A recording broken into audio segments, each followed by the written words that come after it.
Hey everybody, this is Ben dropping you a quick note. Our editors have been working hard to get episodes finished to release on schedule with the reading of the week. Our hope is that listeners will have the chance to engage with the content and share meaningful ideas in their circles of family, friends, and church. In order to meet this goal, this episode has been released with minimal editing. We are looking for additional volunteers to join the team and help with editing, social media management, and content creation. If you are interested, please reach out to us on Facebook or email latterdaypeacestudies@gmail.com. You can also donate to the project, helping us cover the costs of things like website hosting and podcast platform fees. Donations can be made through PayPal by going to our website, latterdaypeacestudies.org, clicking Get Involved, and scrolling down to the donate box. Thanks so much to all who have helped out and donated over the years. We are sincerely grateful. Latter-day Peace Studies is produced by peace-loving members of the Church of Jesus Christ of Latter-day Saints. Any views expressed herein are not to be taken as official positions of the Church or its authorities. Latter-day Peace Studies presents Come Follow Me. I'm Christopher Hurtado. And I'm Ben Peterson. Thank you for joining us as we discuss this week's reading of Come Follow Me as outlined by the Church of Jesus Christ of Latter-day Saints. Our hope is that as we discuss the Scriptures, we will come to a more perfect understanding through experiencing the atonement of Jesus Christ and find greater peace in our lives.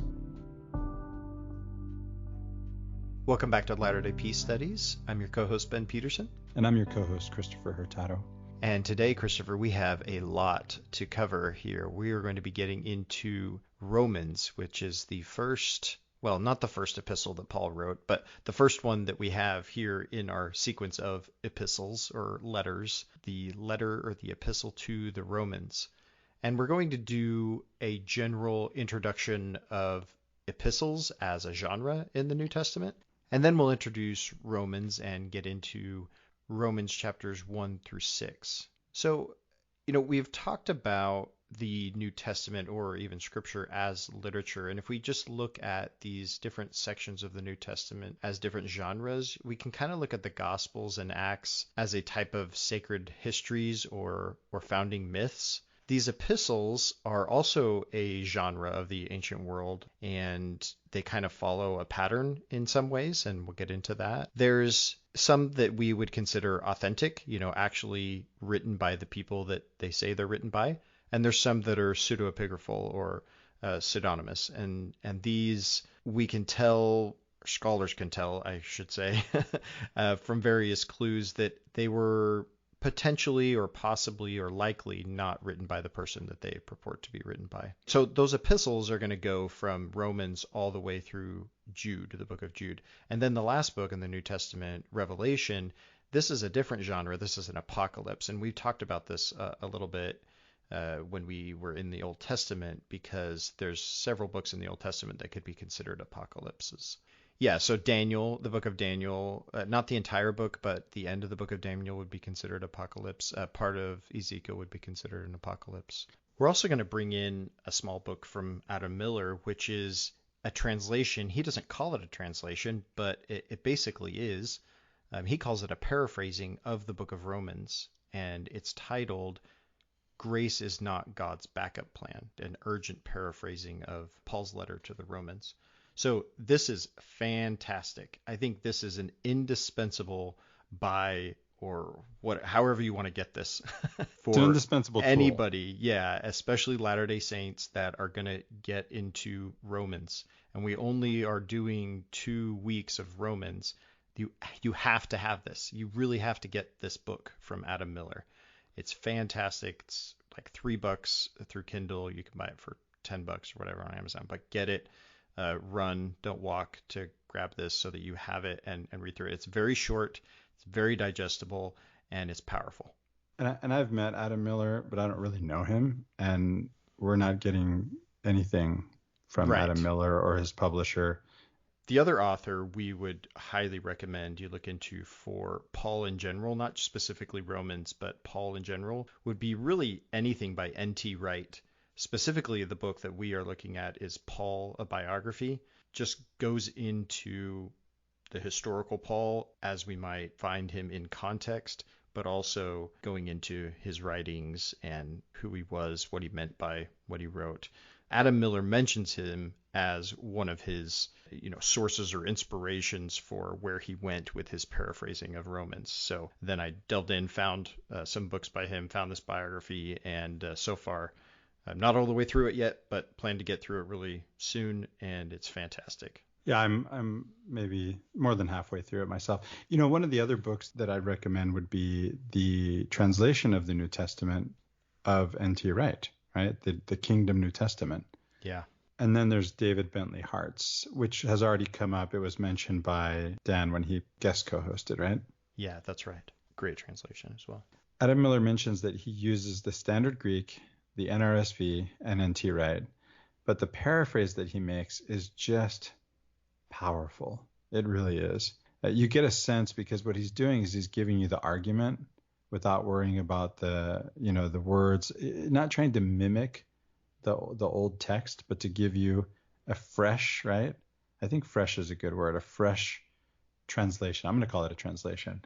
Joseph Smith translated in the same way, right? It doesn't have to be that you're reading the Greek, and he was reading the Greek, and giving us word for word or even idea for idea, but more idea for idea. That's what it is, Ben. This is a translation that leans heavily toward the dynamic rather than functional side, right? And it really is helpful because, again, it's a translation into a cultural mindset that is difficult for us when we read Romans.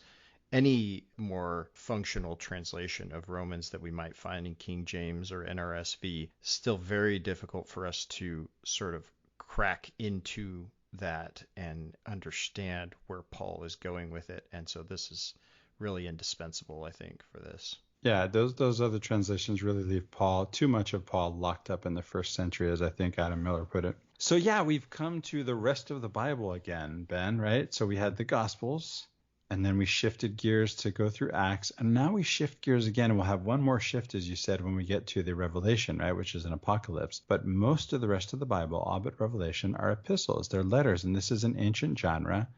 It's not exclusive to the Bible. There were other ancient epistles. There are 13 epistles attributed to Paul in the New Testament. There's also one anonymous epistle, which is to the Hebrews. 7 epistles are attributed to major early church figures. There are 2 ascribed to Peter, 3 to John the Apostle, 1 to James, the brother of Jesus, and 1 to Jude, the brother of Jesus. They're public letters. They're meant to be read. So even though they're addressed to someone, right, they're actually meant to be, and some of the ancient letters, they were addressed to one person, and yet they were meant to be read out loud to a community, right? They're public. We can compare these in some sense, Ben, to the Latter-day Saint First Presidency letters that are read over the pulpit and sacrament meeting church-wide, right? With the caveat that not all of these epistles are Catholic, meaning universal. There are 6 that are meant to be universal that really would have been more equivalent to that LDS practice, right? But the rest of them, and I think this is key, Ben, they're going to particular, I wanted to say Christian communities. It's just problematic still to say Christians at this point, right? Yeah. You have multiple churches, not one church, and whichever church is being addressed in the terms of whatever's going on with that church in their own context, and has nothing necessarily to do with the other churches and nothing to do with us necessarily either, but at the level of principle maybe, right? Yeah, messianic communities. Right. So other ancient examples, as I mentioned, because there are, you have Roman orator and statesman Cicero, right? Cicero has letters that are written ostensibly to his friends, but that are meant to be public. He wrote to Atticus, Quintus, Brutus, and then, of course, the very famous letters of Seneca, the younger, letters to Lucilius, that are moral letters to Lucilius. These are some of the best of the Stoic writings. I've told so many people, Ben, if you read the first letter of Seneca and you're not blown away, I'll give you your money back. You just give me the book, I'll give it to somebody else. So even though there's a really well-developed Roman mail system, these are probably not sent by mail. They're hand-delivered, right? And they're read by the deliverer. As a matter of fact, the book of Romans, the epistle to the Romans, that is probably delivered and read by Phoebe, who's a deaconess, by the way, right? Mentioned in Romans 16, 1-2. And there's a standard format to these epistles. They start off with an introduction. The introduction gives us the name of the author and the intended recipients. We also see, I think, in Romans and probably in others, not just the name of the author, but sort of what their authority is to be saying what they're saying, right? Where they're coming from. And then you have thanksgiving, where they'll mention, gifts or traits, gifts from the recipients, traits of the recipients. This is actually not always the case, right? It's famously lacking in the letter to the Galatians. And then comes the main body. This is where problems are going to be addressed, right? What kind of problems? Well, correct or orthodox Christology, ritual, moral behavior, economics. And when I say economics, I don't think that whatever we think of as economics today isn't applicable, but I just want to go back to where this word comes from, right? Because it comes from oikonomia, from the Greek, and oikos is the home. And nomos, I think we've talked about nomos, is sort of rules or law, right? How things operate. So you're really talking about the operation of a household when you say family life. Yeah. Yeah, exactly. So then comes ethical content. So there might be some kind of exhortation or some kind of instruction for living, and finally a conclusion. And in the conclusion, you often get the name of the scribe, whoever actually took down the letter, because it's dictated. And so, for example, in Romans 16:22, right, you see that. And then final wishes from the sender to the recipients. And so that's kind of the format of a standard epistle, ancient epistle. Now, what are the occasions of these epistles? This is really important to think about. And this is something that it shows up, I think, for us in our tradition, in the Latter-day Saint tradition, in terms of the chapters of the Doctrines and Covenants, right? Those sections of the Doctrine and Covenants. The section headings. The section headings. They always tell us what's the context in which this revelation came down, right? In the Muslim tradition, you have the exact same thing. Each Quranic surah or chapter has its asbab and nuzul, its reasons that it came down, right? And that's something that's studied, right? Is what is the context in which this revelation is given? So the Quran and the Doctrine and Covenants are very similar in that they're situational revelations. Well, the epistles also are situational in that way. The problem is we don't actually know the context well. If we look at Emperor Trajan's letters with Pliny, the elder, okay, we know the context. We know who these guys are. We know why they're writing to each other, what's going on. What we all often do with these epistles in the Bible is we try to mirror read them. We want to see, based on what's being said, we want to sort of try to read them backwards and figure out why what is said, right? Yeah, and I don't think we can necessarily do that.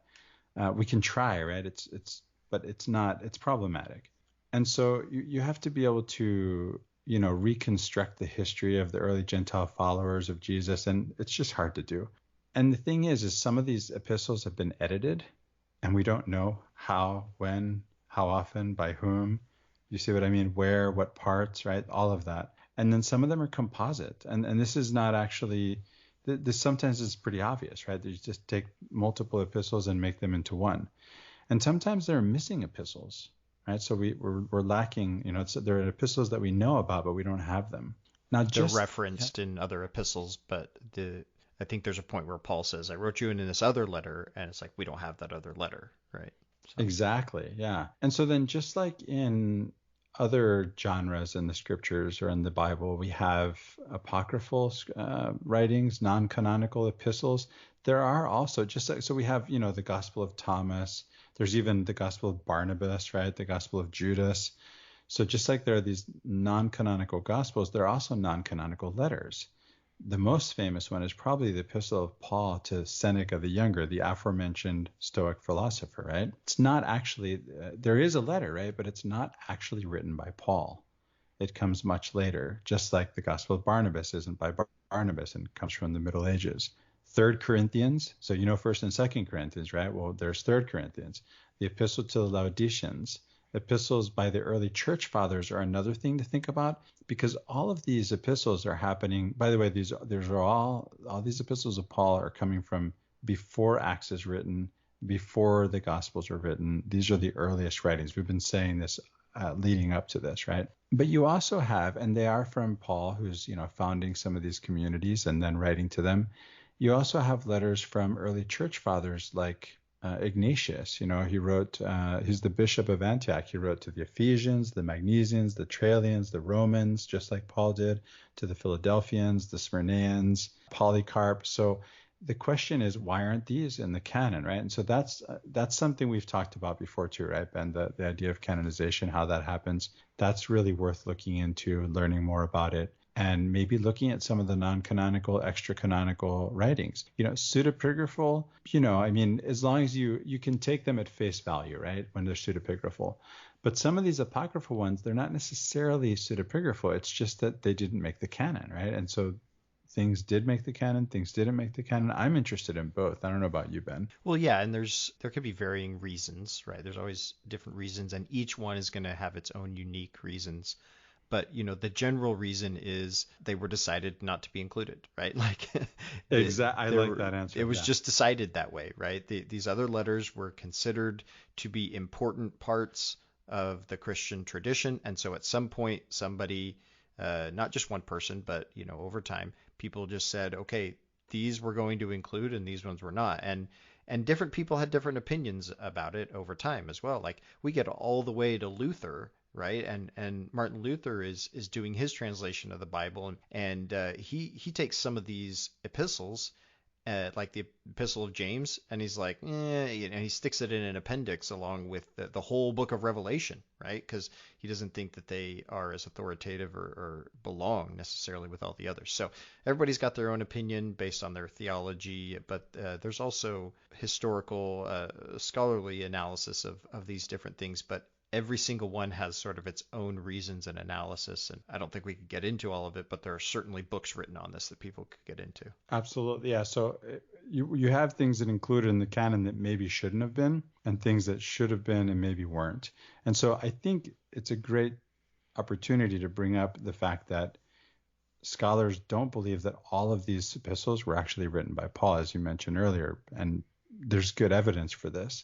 And so that's an example, right? So why are we reading these epistles of Paul that aren't of Paul, right? So for me, at least, we're going to keep our canon. Our canon's the canon, right? But I would still look outside the canon personally, and I would still be interested in which are the letters that are, that are attributed to Paul that scholars really think were written by Paul versus those that weren't.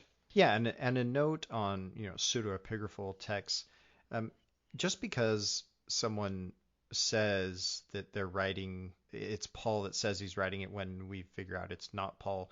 This isn't always like nefarious or intended to be deception, right? A lot of times these are done in the name of somebody else there's various reasons this can be, and it's not necessarily they're trying to deceive. Sometimes it's just a matter of getting this published, and that's the only name you can do it under, right? That type of thing. Sometimes they feel like they're doing it on behalf of someone else. And so again, there may be instances where somebody is doing it in a deceptive way or even malicious, but a good number of these that you can tell it's not necessarily the intention. So that's right. It was very common in antiquity to ascribe something you wanted to publish to someone famous, and it's not considered a forgery. I think to call it a forgery is the wrong connotation, right? So there are a couple of issues, though, related to this. One is authenticity, another is integrity.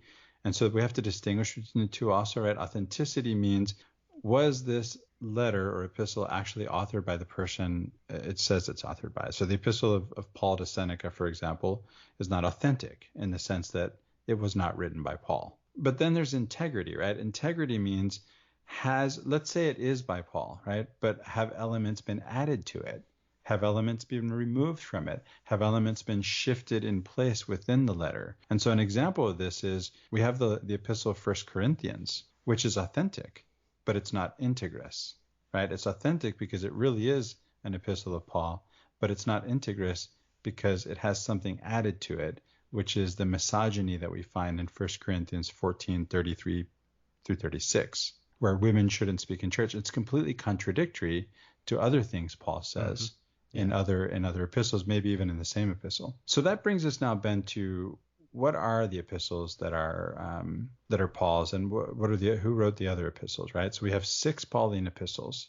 You have Romans, 1st and 2nd Corinthians, Galatians, Philippians, First Thessalonians, and Philemon. So then you have one indeterminate epistle, although Thessalonians is Pauline, and there are pseudo-Pauline epistles. Second Thessalonians is sort of has this intermediate status where scholars can't agree, right? But the pseudo-Pauline epistles, or also known as Deutero-Pauline, remember we had Deutero-Isaiah, right? There's a second Isaiah. That's what Deutero means, second. So you have a Deutero-Paul. And those would be Colossians, Ephesians, 1st and 2nd Timothy, and Titus. Now, right away, I love Ephesians 13, right? I'm not throwing out Ephesians. As a matter of fact, as I mentioned earlier, I'm actually bringing in what didn't make the canon, right? I want to read all of this. And then, but it doesn't mean you have to operate under the assumption that it was actually Paul, right? Yeah. That's right. You know, I don't want to misquote him, but my Sufi master once said something like, he'll read a candy wrapper if it has wisdom on it, or seek for wisdom on a candy wrapper, right? I mean, yeah. We'll go into why each of the so-called pseudo-Pauline or Deutero-Pauline epistles is questioned when we actually get to it, right? I don't think we'll cover that now. So about forgery, you know, again, the idea of having something that's written by someone attributed to someone else is common in antiquity, and I didn't remember to mention that this happens in the Old Testament, right? I mean, the book of Jeremiah, probably not written by Jeremiah. Isaiah, same thing. Certainly not second Isaiah, right? Deuteronomy is supposed to have been written by Moses. Well, and now even the Pentateuch itself, right? Even the 5 books of Moses, so-called, are believed to be pseudepigraphal in the sense that Moses did not write them. Now, this doesn't mean that these aren't Moses' ideas. When we talked about this when we covered the Gospels, right? The idea that this is the Gospel according to Matthew. No one's saying Matthew wrote it, but this is the Gospel according to Matthew. Well, maybe somebody's saying Matthew wrote it, but... Well, okay. Surely somebody is. Not me. Somebody else. So then there's the order of the epistles. What order are they in? Why are they in this order? It turns out they're ordered from longest to shortest, the longest being Romans, the shortest Philemon, accepting that Galatians comes before Ephesians. And so that's one exception. This was curious to me. It reminded me of the Quran, where you also have longest to shortest, with the exception of the Fatiha, the opening, which is placed first. So longest to shortest that are attributed to Paul, right? And then you have Hebrews, which, like you said, you know, is sometimes attributed to Paul, but it's not really necessarily known who wrote. It's anonymous. And then you have the others, right? And so it's longest to shortest, sort of. For the Pauline epistles, and then you get the others. So right, we're finishing with what I call the general or Catholic or universal epistles. Now, as always, we have to ask ourselves about the audience, right? Who are these written for, right? And so for the authentic Pauline epistles, they're actually addressed to communities Paul founded, with the exception of Romans, which is interesting, right? And that's where we're starting, because we're just starting with the order of the canon, right? The next question, Ben, is dating, right? I mentioned already that they're earlier than the Gospels and Acts. How early, though, right? So Thessalonians is the earliest, and it comes as early as within a decade of Jesus' death, so somewhere between 41 and 49. The rest are somewhere in the 50s or 60s. You do have these captivity epistles where the writer is in prison, Philippians, Ephesians, Philemon, maybe the pseudonymous Colossians. They could be related to Paul's own imprisonment, and that we covered in Acts 28, right, 16 through 31. And so they could come from as early as the 60s. So then after the Pauline epistles, again, we get these more Catholic or universal epistles. We'll go into as we get to them, right? And then Revelation. And so when it comes to Revelation, what can I say? The Lord is coming soon, coming soon. That's Prince and Darling Nikki from Purple Rain, played backwards, right? That's backmastered from the end. Prince was a Jehovah's Witness. He actually went door to door like all of the Jehovah's Witnesses. Can you imagine Prince coming to your door? That brings us, Ben, to the Great Apostasy. We've been talking about this because we've been going through Acts, and you have these early communities of believers of Jesus as the Messiah, the promised Messiah, Jews, right? Paul himself being a Jew, being a Pharisee. He did not repent of being a Pharisee on the road to Damascus. No, he did not convert, right? He didn't change religions. He changed his religion. So he didn't change his religion. He changed his religion, right? Yeah. Would you mind clarifying that, Ben? Well, he didn't changed the religion from one to a different one.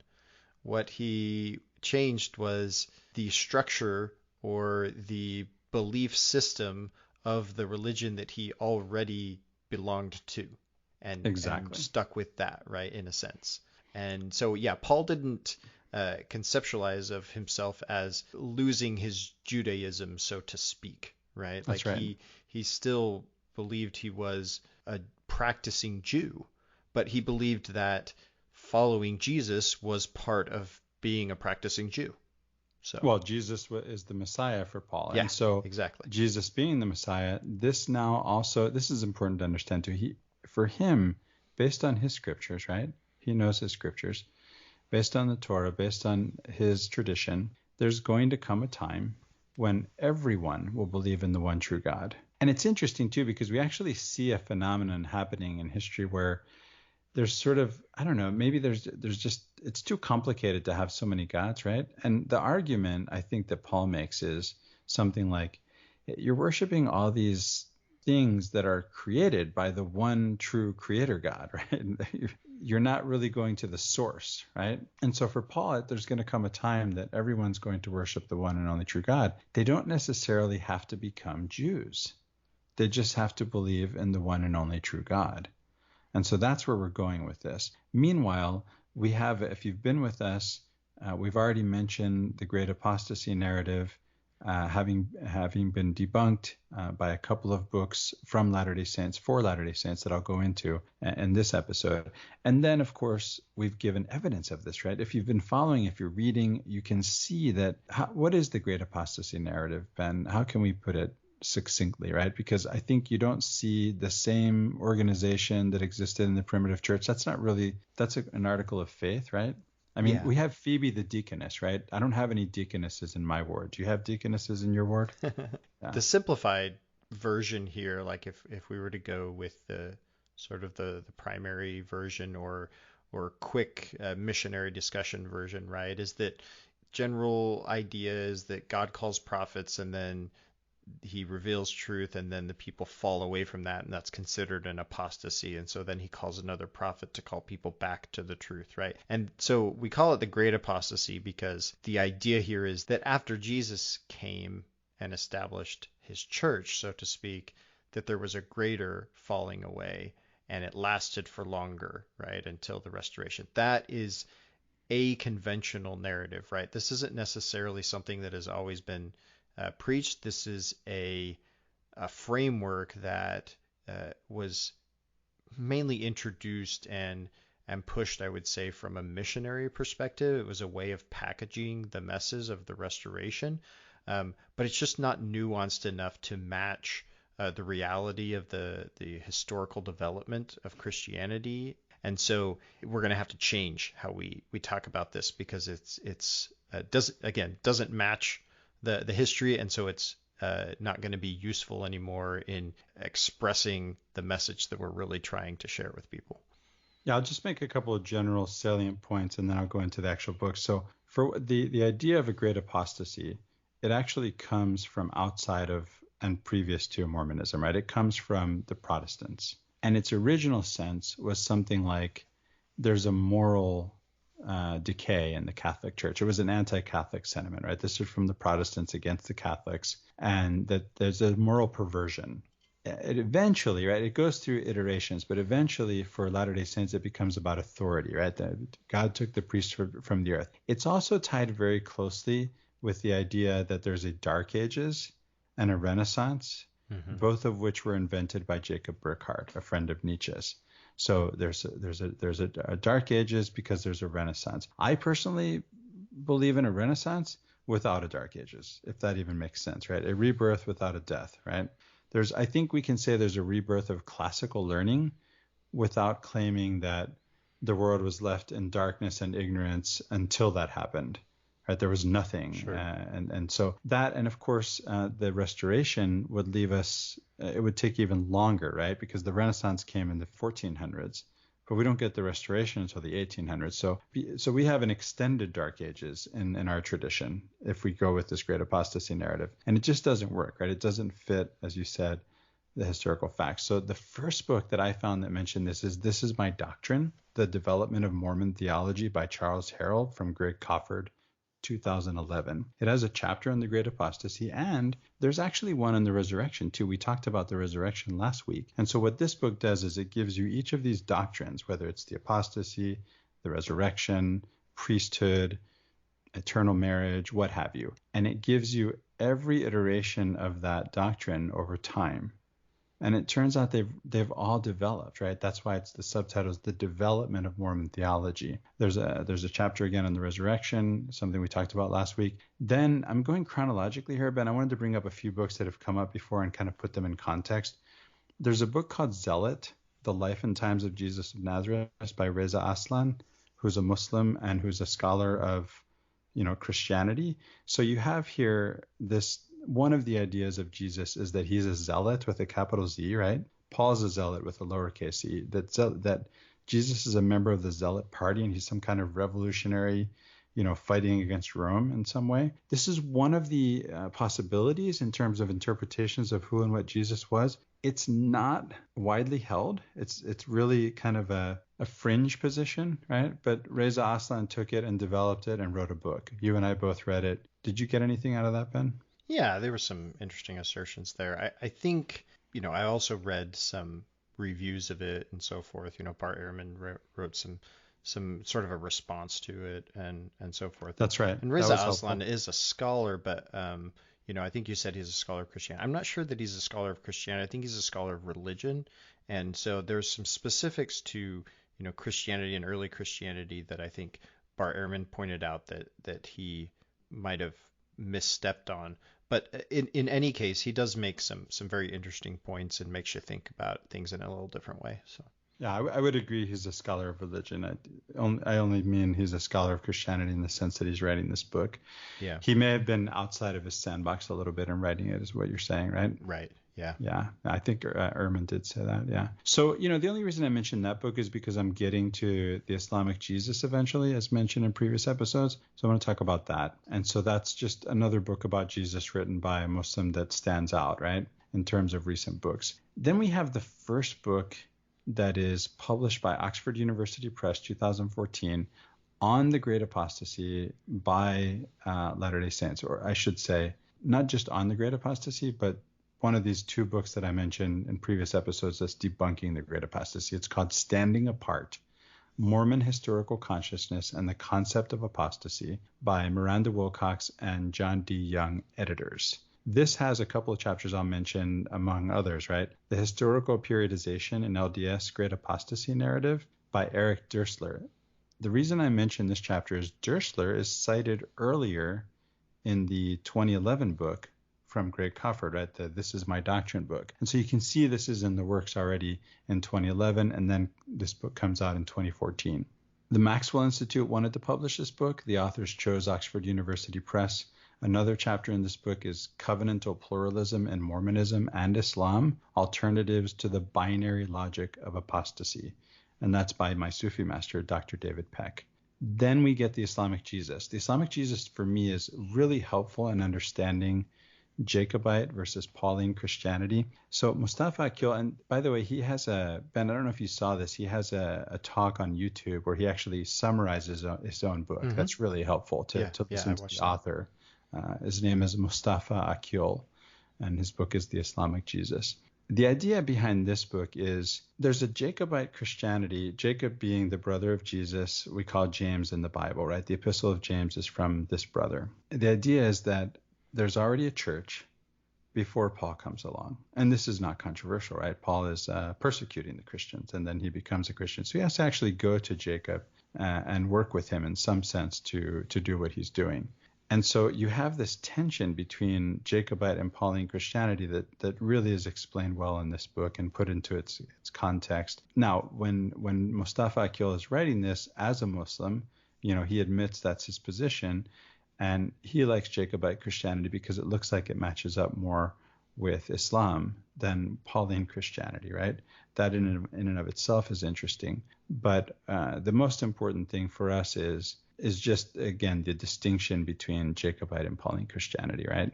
Yeah, that there's these very early on, there's at least these two different views of who Jesus was. Obviously, there's more than two, and they're already, sort of in tension with one another, and we see Right. that play out a little bit in the Book of Acts already. But then it's going to come up in some of the later epistles of Paul, and it just have some differing views of who Jesus was, and how that ends up playing out within Christian history, right, is very interesting. Yeah, Galatians in particular, the epistle to the Galatians really brings that sort of internal Christian conflict to the forefront, right? So in that conflict, another thing that I think is important to mention is, again, who can be a Christian? Do you have to convert to Judaism to be a Christian, right? Because, and I keep saying Christian, right? The thing is, there's no Christianity, right? You have those who believe that Jesus is the Messiah, and they're Jews.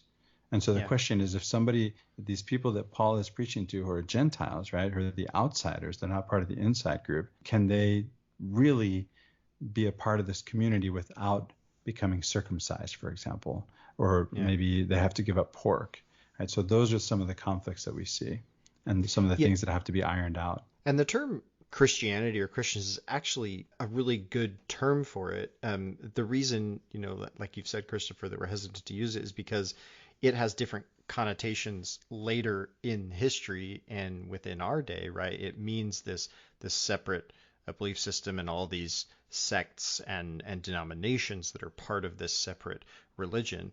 Whereas early on, when you said Christianity, it was maybe a sect of Judaism, you could say, but it wasn't meant to be a separate religion unto itself.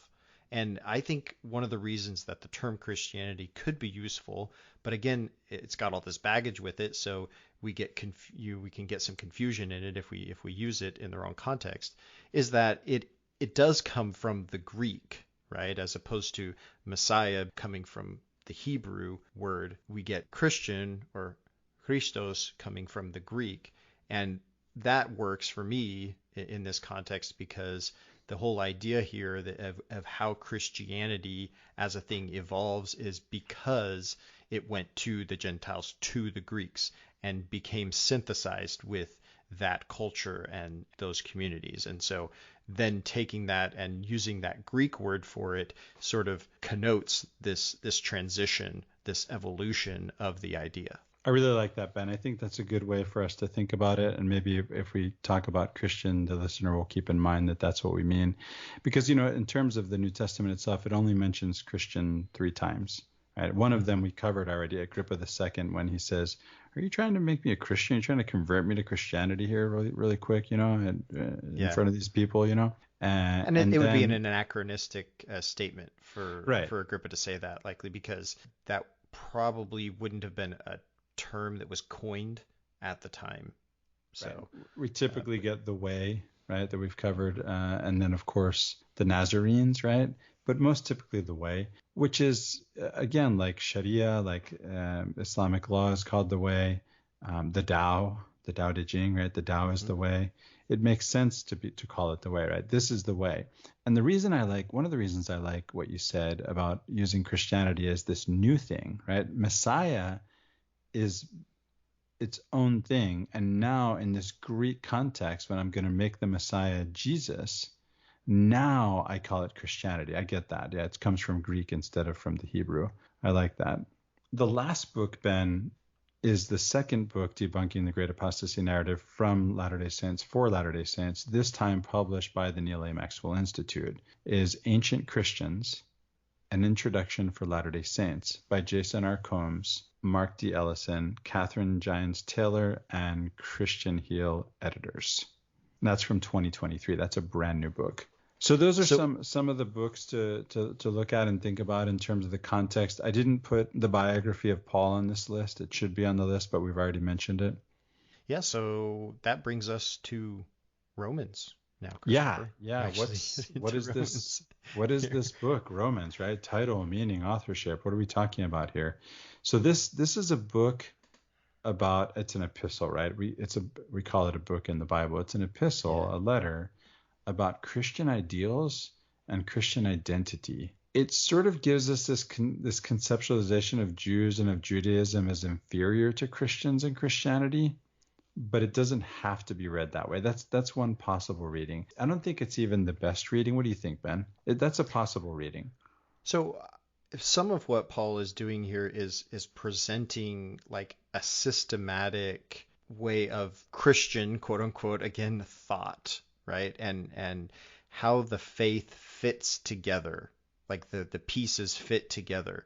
And it's a very, in some ways, it's a very Greek way of going about it, right? Like it's an explanation, it's a system of thought that he's presenting. Whereas before, when we look at the Old Testament, we don't get anything that just like lays out exactly how it all works, right? We get stories, we get prophecies, we get psalms and songs, and these are all sort of this conglomeration of this culture. And here Paul sits down and is like explaining this out word for word to people, right? This thing, Yeah. and then this thing, and then this thing, and this is what does Adam Miller say? He says this is a rare thing in the Bible. This is an explanation, right, of faith, of how it That's works, and so this is a new type of way of explaining religion, I would say. And what he's doing, I wouldn't say that he's saying Judaism is necessarily inferior, but what he's saying is that this new thing is the natural evolution that all Jews, if they are real Jews, should see as the next thing and move into, right? This is where we're going as Jews, and if you really understood it, then you would go in this direction. So I guess you could say, it would be inferior, but he's not seeing Christianity as something separate from Judaism, like we said, right? It's just he's saying That's the caveat, this is the next step in Judaism. We just have to take it, right? Right, because now that we've had Jesus and he's the Messiah, and he died, and maybe you thought that wasn't supposed to happen, but Paul tells you no, that's supposed to happen. The suffering servant, right, motif, and the Messiah, they become one, and so now you have that's Jesus, and he's resurrected. Now that changes everything, right? And this is very much in line with Pharisaical belief, right, the resurrection, Yes. And so now we can have a new creation. And so this is a new creation. It's not Messianism, it's Christianity, right? I like the way you put that, Ben. But this isn't the traditional view of Paul, right? He's supposed to be a convert who's denigrating his former religion. He's freeing people from legalism and from works righteousness and things like this. But we want to present a more nuanced view of Paul, right? Starting with Paul's a Jew. He was a Jew before. He took Jesus to be the Messiah, and he continues to be a Jew after that. And the whole faith versus works debate becomes something maybe a little bit different than what you might have thought it was. And we'll go into that. I think so just to it's worth noting as well that, Paul is one of the most influential figures in all of history, right? Like he changed or influenced the course of the Christian community in a way that has echoed for the past 2,000 years, this one person, right?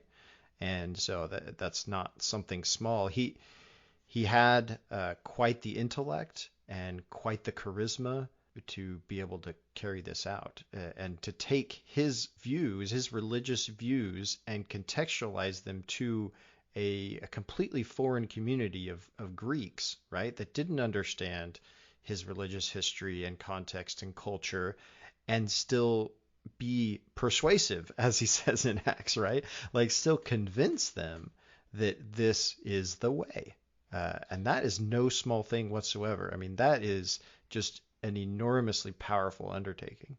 No, I mean, it really does change the Western world. You have the recent book by the British historian Tom Holland, an excellent historian with many excellent books, is Dominion, right? This is a book about Christianity. And I've seen Tom Holland himself on YouTube a couple of times talking about his conversion, if I can call it that. I mean, he goes from atheist to Christian atheist, okay? If that makes sense, right? He realizes that the secular world, the much touted secular world that we live in today is Christian, right? And he's not the only one. You have Charles Taylor in The Secular Age saying the same thing, the book The Secular Age.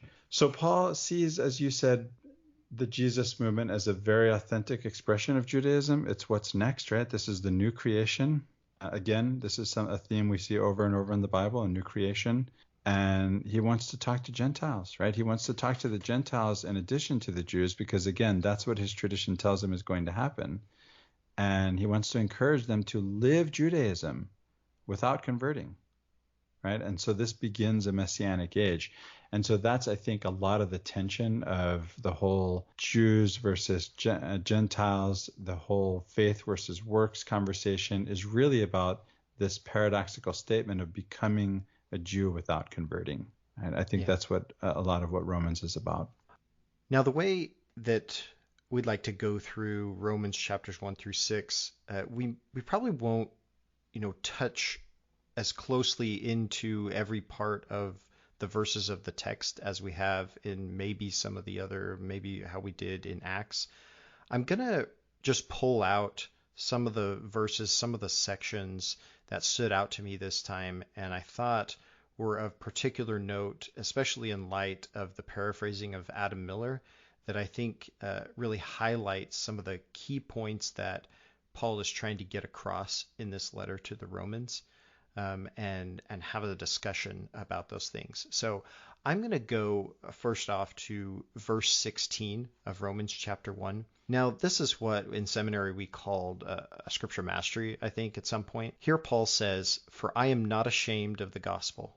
It is the power of God for salvation for everyone who has faith." Now, one of the questions that I had as I was reading this is, what does Paul mean by quote unquote the gospel, right? So Latter-day Saints will use this term a lot of times to mean more than the scriptures actually imply. So literally the gospel is just the good news. And so for Paul, the good news is the revealing of the righteousness or the justice of God. So that is that God is willing to save all his children when they trust him. The life, death, and resurrection of Jesus are a demonstration of God's willingness to save. And so our trust in God is demonstrated by our good works.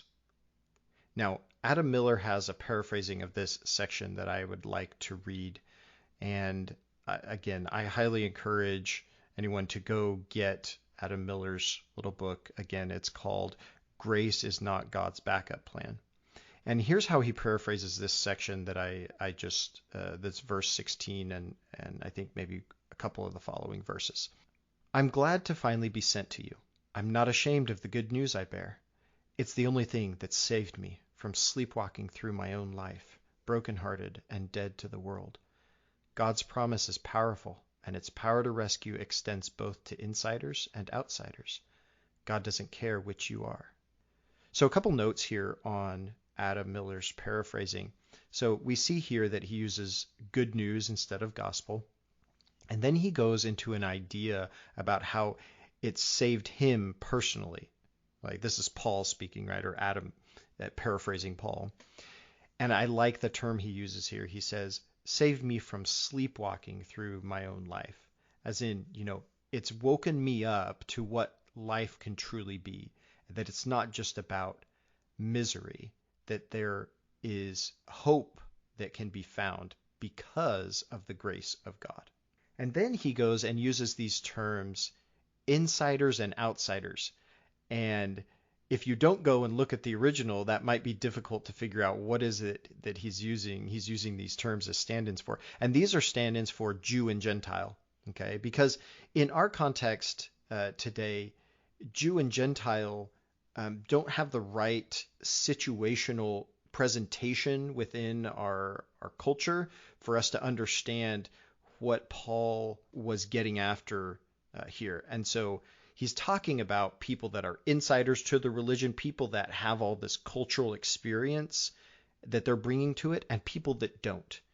And I thought in our religion, we might even talk about this in context of maybe people that were born in the church and grew up in the church versus people that maybe joined the church when they were adults. And these are people that have two very different experiences and relationships to the doctrine, the culture, and everything of the church. And Paul is saying that that doesn't matter, right? In terms of how God is going to act in your life, you can still feel the grace of God regardless of what your life experience has been up to this point.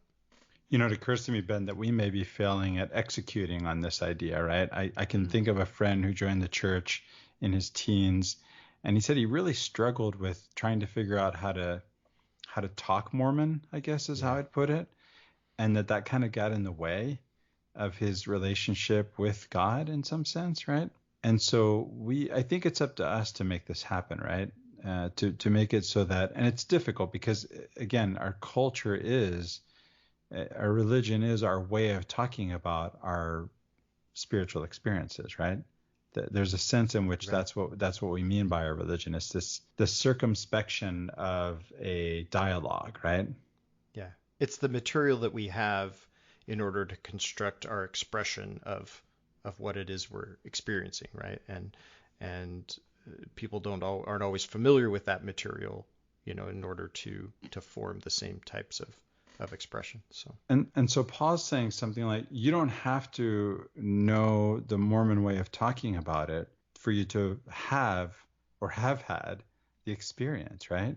Yeah. And so I think, again, for us, if we're trying to make this true for people in our community, right, then we have to be open to whatever their expression of their experience is. Right. Yeah. Yeah, that includes people shouting amen in the middle of talks, right? That's right. No, you remind me with that too. That's funny. You remind me, there's a different way of praying if you're a Latter-day Saint than if you're an evangelical Christian, right? A Baptist. I had a Baptist preacher neighbor, and there's sort of a vibe to the discourse. There's a vibe to how you say things and what you say. I think I could give a Baptist prayer. I think I could do it. I've been around it enough that I think I could do it. And there's certainly a way that we do it. And neither one of these is the right way. Right. Right. It's not, it's, you're talking about seeking to get close to God. If I'm God and you're seeking to get close to me, I don't care what you say. Right. It's just, I'm glad you're knocking and I'm going to open. That's the promise, right? Knock and he'll open. It's very easy to get caught up in that, to say that, but then, when we're confronted with a different way of expressing our experience with God, right, or someone's experience with God, to be taken back by it, right, and so realizing that those are all legitimate and valid ways, and they're just because culturally one way has sort of coalesced and evolved doesn't mean it's the right way or the only way, or even better way of experiencing it. So. Yeah, it reminds me again of my favorite quote from Rumi. There are as many paths to God as there are people on earth. And so we each have to find our own path, and we have to respect the path of others at the same time. Now, there's another passage here from Adam Miller that I'm going to read here, paraphrasing some of the parts in this Romans chapter 1. He says, "But if your trust fails and you suppress the truth, God's love will start to feel like an accusation. If, selfish and weak, you try to turn from life and its troubles, you'll feel trapped and smothered by the gifts God is giving." Now, the part that stood out to me most starkly this time was this phrase, God's love will start to feel like an accusation. Yeah.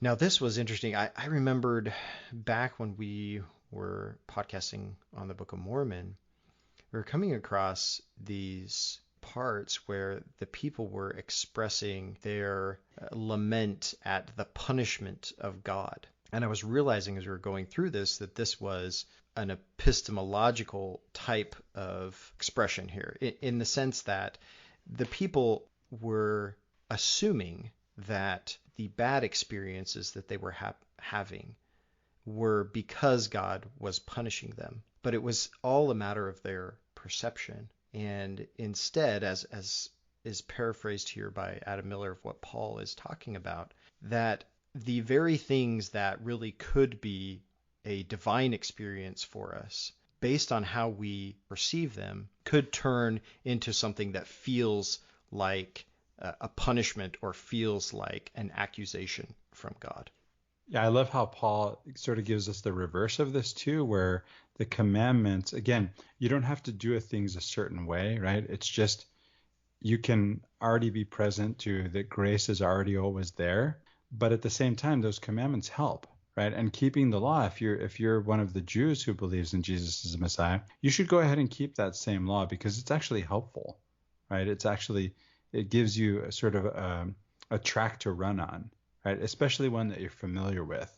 I had a friend recently tell me one of the reasons he's a Mormon is he knows how to.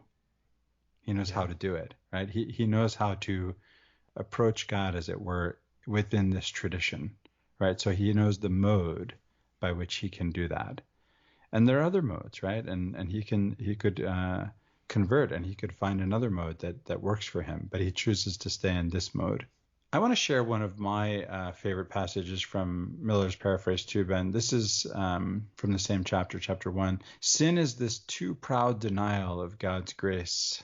So he's defining sin here. And Paul does this, right? He defines sin. Sin is this too proud denial of God's grace. It's the refusal to be sealed to God. Grace isn't God's improvised response to sin. Sin is our ongoing refusal of God's already given grace. So the grace is already always there. Sin is just us failing to recognize it. That's the error. Yeah, I think one of the key points here that Miller is bringing out is that the thing that starts the whole conversation isn't sin. The thing that starts the whole conversation is grace. In one of the epistles of John, it says, God loved us first, right? That's the first thing that happened is grace, not sin, right? Again, God isn't responding to sin with grace. Grace was already there to begin with, and sin is just our rejection of it, just like, that paraphrasing says. And I think that is a very important point to make in the context of this situation, because if we first start with sin being sort of the original cause of things and God is just responding to that, then God is always having to fix something, right? He's on the defensive. He's on the defensive, right? And the idea here isn't that God wasn't on the scene until something bad happened. God was already there before. And another important point here is that Paul doesn't use the word sin in the plural, right? He doesn't say sins. He's talking about sin as an attitude. That's right. Yeah. As an attitude towards grace, right? Mm-hmm. So the grace is the default. Sin is what comes after. So that's right. So the question is not then where is God? The question is where am I? God's already always there. The question is why isn't he answering? It's why am I not knocking? Or why am I not listening? Yeah.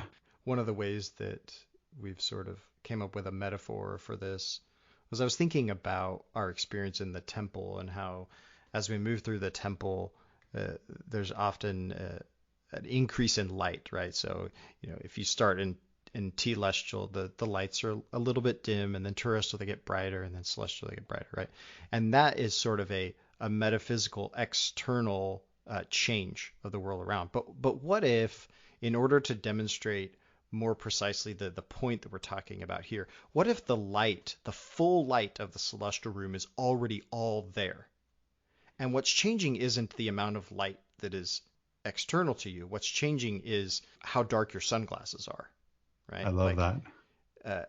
You're just taking off a layer of sunglasses each time, or maybe just one pair of sunglasses, and the light is all there around you. The grace is all there around you. And sin is simply those sunglasses that we put on, and it's a denial of what is already all around us. It's like I think I said this last week too. In Spanish, we say you're trying to cover the sun with your finger, to deny that it's there, and you're denying yourself, right? And one of the things we try to do that Paul goes into is to sort of hide behind judging other people, right? Right. Yeah. So as we get into chapter 2, in chapter 1, he kind of ends the chapter with all of these awful things that a person could do that are quote unquote part of sin. And then he says here, hey, all that wickedness stuff I just mentioned, that's you, right? That's you're no better than anybody else. He does. You're right. He does say that's you because you're part of everybody. He says Yeah. that's everybody. Yeah. There is no one who's not a sinner. It's all grace all the way, baby. There's no other way. It's not a backup plan. I mean, this is why Adam Miller calls it this, right? Paul doesn't say this in so many words, but it's really implied, right? It's not a backup plan. It's the plan. Yeah. So at issue here for Paul is trust in God. Do we trust that God is righteous and just, such that we have no need or ability to even judge others? And he points out that when we do that, we actually end up condemning ourselves. Yeah. Yeah. So the great little line here, paraphrased from Adam Miller, he says, when you use the commandments to condemn others and congratulate yourself, you're the one who ends up condemned. You know, there's another line, I think it's earlier. I'm just going to give my own paraphrase of Adam Miller's paraphrase. It's something like this, Ben. He says, okay, so you're an insider. And so Adam Miller uses insider and outsider in place of Jew and Gentile. And he actually says in the introduction that he'd love for you to listen for both, right? So he's giving you the sort of the modern, your context. But if you want to think about the historical context in which Paul's writing, it's Jew and Gentile. So you're an insider in our case. You're a Jew in Paul's context. And you think the law saves you. Why do you keep breaking it? And again, he's not saying that to say you shouldn't break it because that's the way to be saved, right? Which, by the way, this whole Savior thing is not about going to the next life and going to heaven or something. That's not Paul's context, right? It's about being rescued from slavery. This goes all the way back to the exile, right? It goes back to Egypt, of course, to bondage in Egypt too. The story of Exodus, that's the story that's happening throughout the Bible, right? And the Book of Mormon and the Quran, right? It's always there. That's the story. So, and in this case, right, it's actually sin, which is again this way of seeing things askew, not the way they are, seeing them askew. That's the slavery. You're enslaved to this viewpoint that's inaccurate. You know, It's not I'm the think way about God sees things. Yeah. Yeah, I was having a conversation with my daughter recently about this because we all have stories that we tell ourselves, right? There's what's happening, and there's the story that we tell ourselves about what's happening.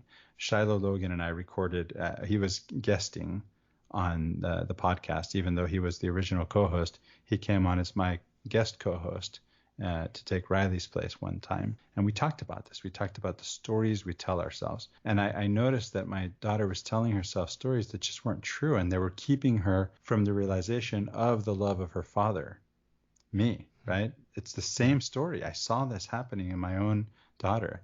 And I said, I'm right here loving you. I'm already always loving you. And you've got this story that's keeping you from that, right? That you can't actually experience that because you're telling yourself the story that it's not there.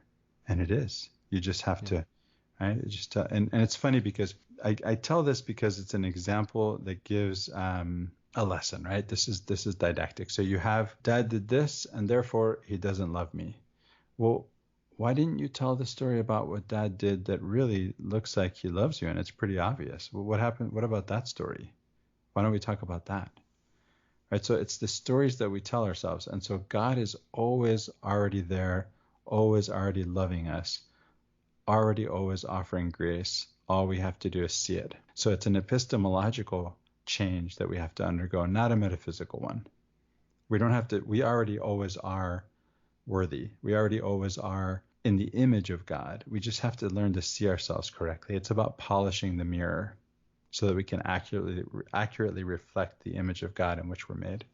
And this right here is where the concept that we've discussed over and over in these podcasts of the Satan comes in, because what happens is that accusation, right, comes in the form of a story about ourselves that we tell ourselves over and over, and it's that accusation of not being worthy or whatever it is that separates us or blinds us to what truly is, right? And that's where I see that Satan figure, that Satan role fitting in this context. Yeah, I get that. So, verses 28 and 29, Paul says, nor is true circumcision something external and physical. Rather, a person is a Jew who is one inwardly, and real circumcision is a matter of the heart. It is spiritual and not literal. So here we're going to return, often in these chapters to these questions of faith and works. And I know you have a lot to say about this, Christopher, right? This is the perennial topic among Christians of faith and works and what it all means and how they relate to each other and so forth. But, as we were talking pre-recording, we're talking about how there's all the things, right? All the commandments and all of the ordinances and rituals and so forth. And then there's our heart, right? The truly where we are spiritually, internally, that he's talking about here. Real circumcision is a matter of the heart, he says. It is spiritual and not literal. And the question, comes up, okay, can someone do all the things, obey all the commandments, so to speak, check off all the boxes, and still not have their heart changed, still not, in another way of saying it, be saved, right? Right. And the answer is yes. This is a question we ask and answer all the time, right? Yeah. But there's a more interesting question. Exactly. We need to go with the flip of that. You need to say, okay, can someone not do any of those things, not do any of the check off the boxes types of things, none of those, but still have their heart in the right place? And my answer to that is yes. It is, but I think my answer that too. I think that is a more difficult answer to arrive at for many of us who have grown up, I say, in the context of this, being the insiders, the religious insiders, you grow up with all of those checkboxes, all of those commandments, all of those rituals, all of those ordinances. And the intention of all of those things is to lead you to that spiritual understanding, to that change of heart, right? But as we are experiencing all those things, we come to accepting them as essential in and of themselves in order to produce that change of heart. And you were talking about this before, these modes and stuff. And it may be that in our case they were essential, but it's not the case that they are the same, that they are synonymous with the change of heart, right? That certainly that change of heart, that spiritual experience, that connection with the divine and realization, awareness of the grace of God, as we're talking about in these chapters, isn't required that that's how it comes about, right? That can happen without those specific types of ordinances or rituals or checkboxes, right? Yeah, that's perfect, Ben, because it puts us in the position that puts us in the context in which Paul is actually writing, right? It puts us in that same place where we can really see this. What you just said helps me see myself in this letter. So this seems antinomian, right? This idea that you don't have to do all the things. And Paul addresses this. He knows that. He addresses it, and his answer is the one I gave earlier, which is the commandments, right? The law. By the way, let's talk about some terms too, Ben. The law, the faith, works, all these terms, right? But the law, we'll just leave it at that for now, is there to help you. It's a gift. It's a blessing. It's part of grace, and it actually helps you to see yourself, right?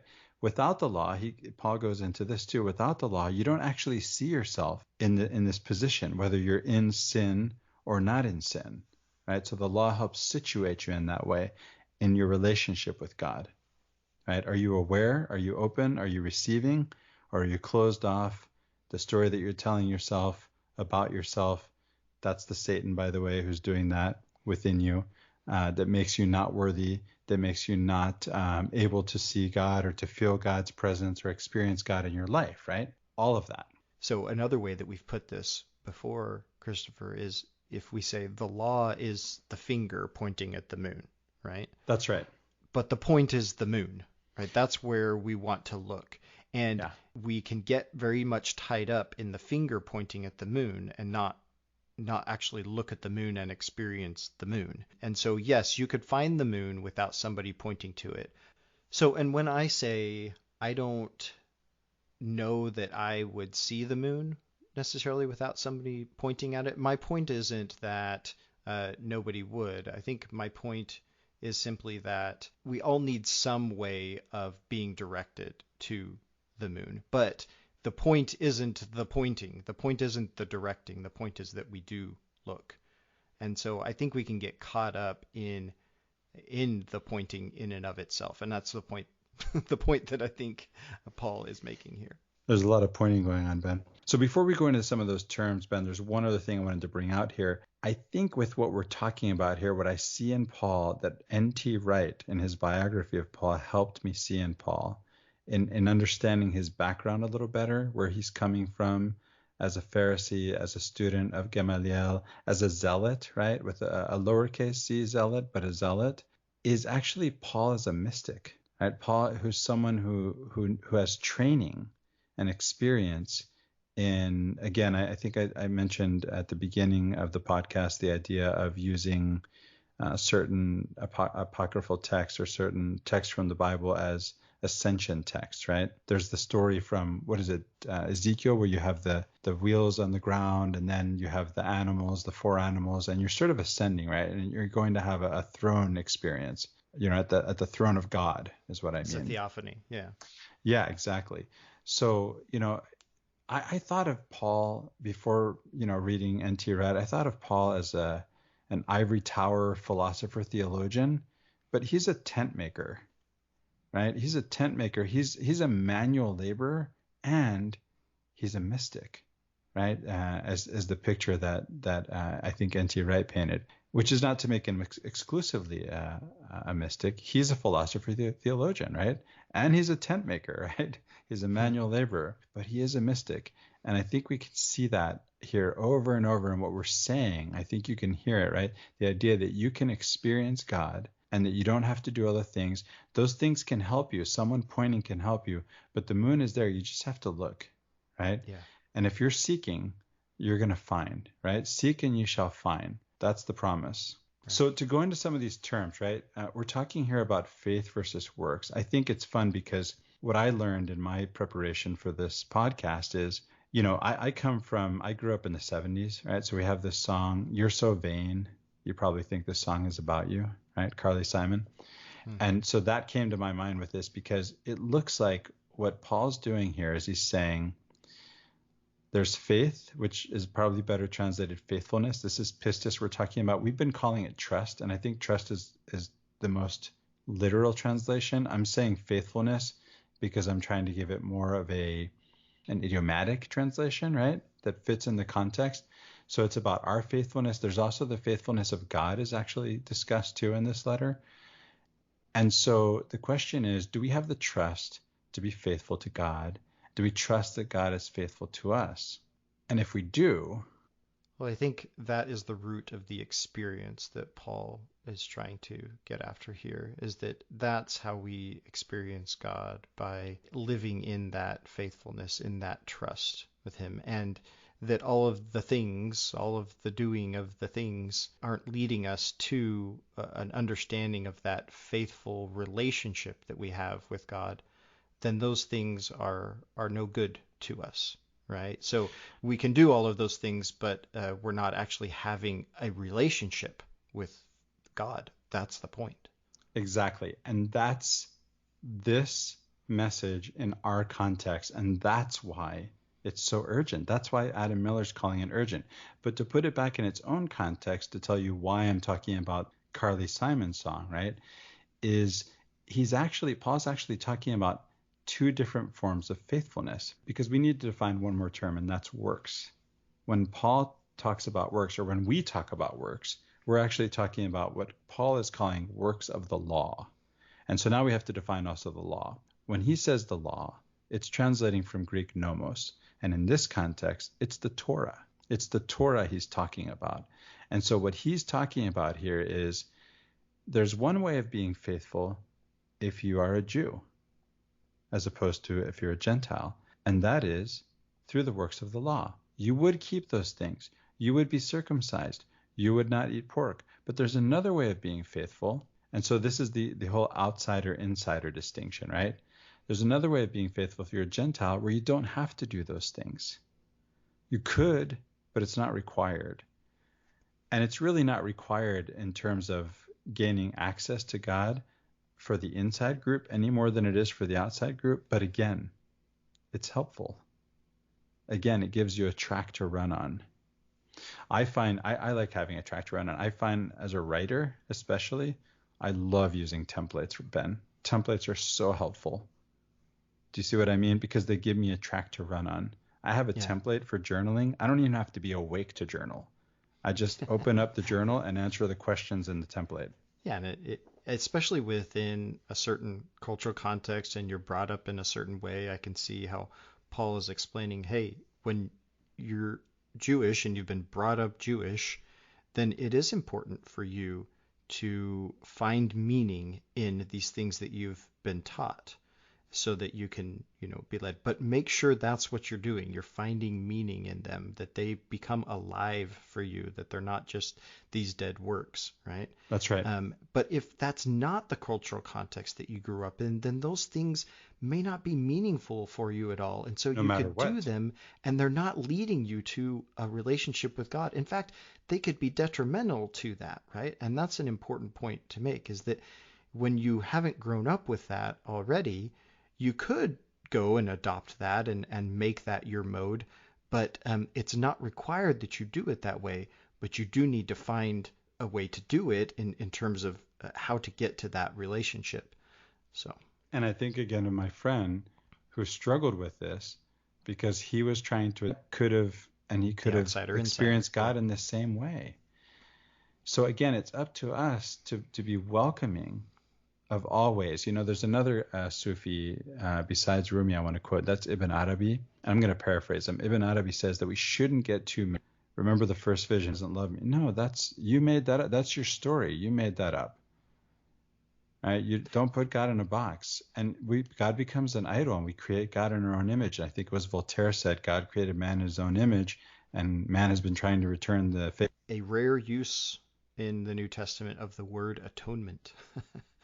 So this is a word that is, particularly significant. We use it all the time as Latter-day Saints.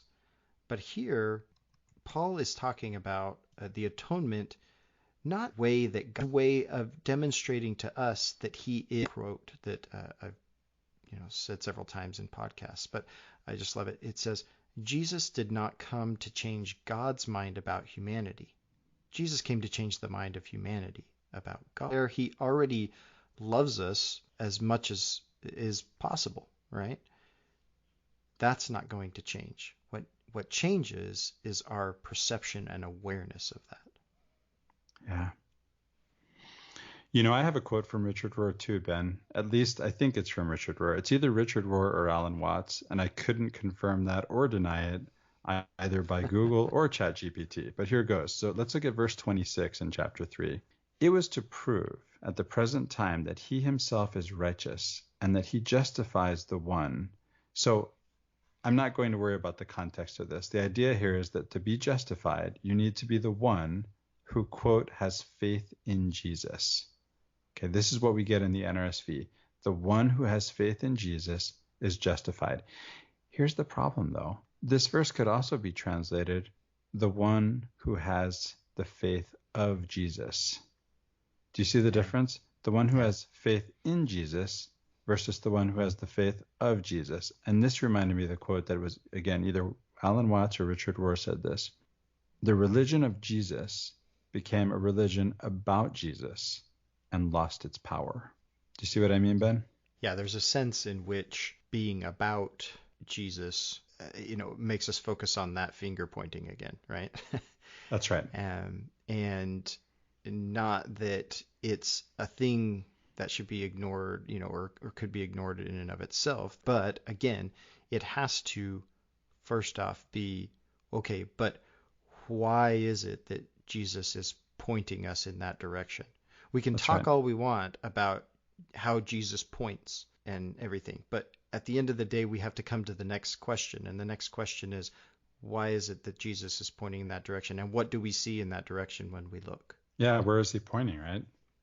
And that then gives us Jesus as a model, right? A perfect model, one to follow. Why? Because he's facing in the right direction. He's pointing us in the right direction. He is the way, right? That means, I think I can say he's showing us the way. It's not that he is the way as in put him on a pedestal and make him an idol. That's idolatry. That's not what we do, right? Or is it? That's the question, right? And I think this is at the heart of what this epistle is getting at. So chapter 4, Paul goes into the story of Abraham and offers it as a good example of what he's trying to explain in terms of the relationship between faith and works and how it is that we can have a trusting, faithful relationship with God like Abraham did, right? So, we talked about how Jesus is an example, a model. Paul is actually giving Abraham as a model for this, but then, ends up directing that into a discussion about Jesus like he always does. Well, and he asks us something like what we've talked about many times about whether the baptism at the Waters of Mormon is a conversion or whether the conversion happens first and then the baptism. And this is the question is, why is Abraham chosen? How does that work? Yeah. Yeah, the covenant that Abraham makes is after he has already established a relationship. Right? This isn't a blind marriage, right? There's a relationship already, and the covenant that you make is simply a formal way of acknowledging that. Acknowledging a relationship that already exists, just like the exists. Baptism. Just like the baptism acknowledges a conversion that already happened. So in Romans chapter 5, we get a little bit of atonement theory from Paul here, and it's a little bit different take than we might conventionally discuss in terms of the atonement. Paul seems to be saying that Jesus' death was primarily necessary for God to demonstrate his willingness to do anything for us. So in this sense, Jesus' suffering isn't so much a payment for sin as it is an assertion that we can fully and completely trust God because he isn't holding anything back. He's fully committed to the relationship. So committed that he was willing to die, or he was willing to send Jesus to die, right? That's how committed he is to this relationship. That tastes so good, Ben. Then Paul has a discussion. He brings in Adam to the discussion. And I got to say, when I was reading through it in the King James and even the NRSV, I had a little trouble following what he was talking about here with Adam and how he's relating to everything that's going on. So on that, I'm going to bring in the other Adam, Adam Miller, and his paraphrasing of these verses. So Here it is. It's rare for anyone to sacrifice themselves for someone good, but what Jesus did is much rarer. He died to rescue sinners. Love like this, love for an enemy in open rebellion, is an even greater kind of love. This love cost Jesus his life, but it also saved us from the wrath that accompanies sin. Adam is the key, Miller continues. It all circles back to him. Never just one man. Adam is a type and a shadow. He's the everyman, the typological face of all humanity. And more, he prefigures Jesus. Adam casts a prophetic, Jesus-shaped shadow. Adam and Jesus, dying human and holy Savior, are two sides of the same coin. You can't grasp one without the other. As death claimed all of us by way of one man's sin, so also has God's grace counterclaimed everyone through the one man Jesus. From this one man, life and grace abound for many. Beautiful. And we have to see this one man who sinned as every man, right? Otherwise, we've lost the plot. Adam is just Hebrew for human. Yeah. And that's what's profound about that statement in the temple. And it says, we consider ourselves as if we were Adam or Eve in the sense, right? That we every are, man. every woman. Mm-hmm.